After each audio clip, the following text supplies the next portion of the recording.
On the 22nd of February 1944, more than 3 weeks after the vision of Jesus in disputation with the doctors of the temple, Jesus says, "Little John," and that's a reference to Maria Valtorta, "be patient.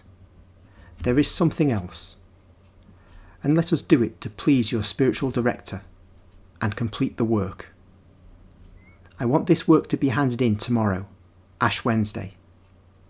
I want you to complete this task because I want you to suffer with me. Let us go back, far back. Let us go back to the temple where I, a 12-year-old boy, am disputing.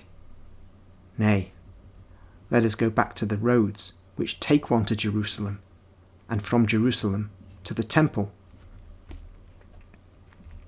See Mary's distress when she realised, after the groups of men and women had gathered together, that I was not with Joseph. She does not reproach her spouse bitterly. Every woman would have done that.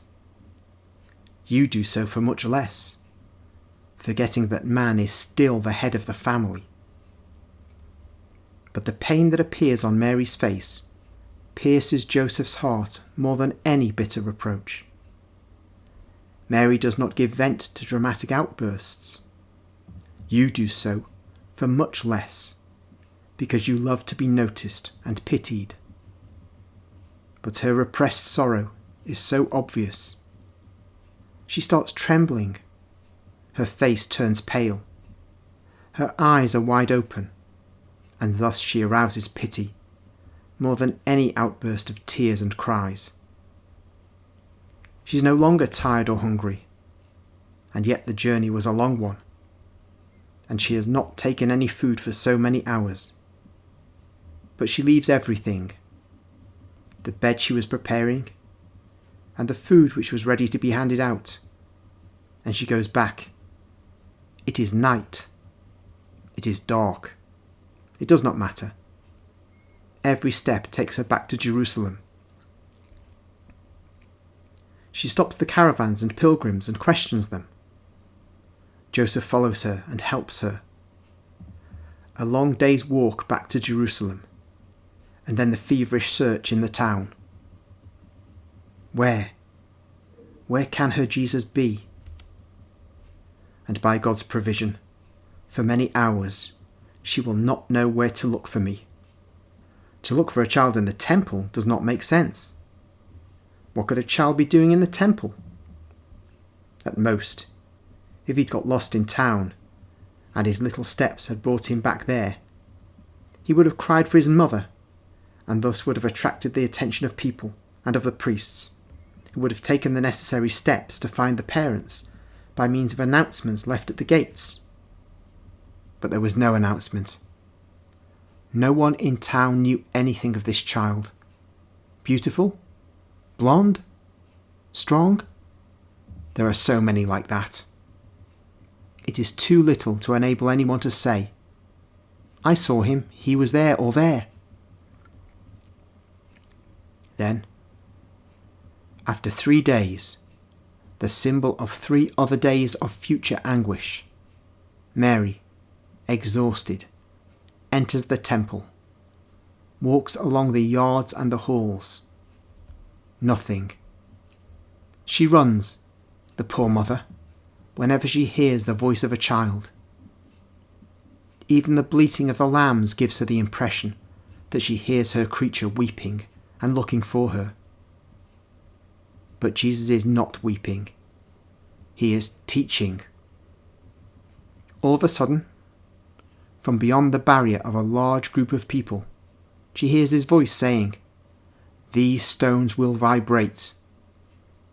She endeavours to make her way through the crowd, and succeeds after much effort.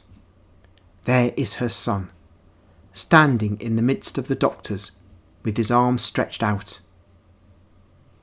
Mary is the prudent virgin, but this time, anxiety overcomes prudence. It is a hurricane that demolishes everything. She runs to her son, embraces him, lifting him off the stool and putting him down on the ground, and she exclaims, "Oh, why have you done this to us? For 3 days we've been looking for you. Your mummy is dying with pain, son. Your father is exhausted with fatigue. Why, Jesus?" You do not ask why of him who knows. Why he behaved in a certain way. You do not ask those with a vocation why they leave everything to follow the voice of God. I was wisdom, and I knew. I was called to a mission, and I was fulfilling it. Above the earthly father and mother, there is God, the divine Father. His interests are above ours. His affections are superior to everything else. And I tell my mother. I finished teaching the doctors with a lesson to Mary, the Queen of Doctors, and she has never forgotten it. The sun began to shine again in her heart now that she had me, humble and obedient, beside her. But my words are deeply rooted in her mind. There will be much sunshine, and many clouds will gather in the sky during the next 21 years I will still be on the earth, and great joys and many tears will alternate in her heart during the next 21 years. But never again will she ask, "My son, why have you done this to us?" O insolent men, learn your lesson. I directed and enlightened the vision, because you, little John, are not able to do anything further.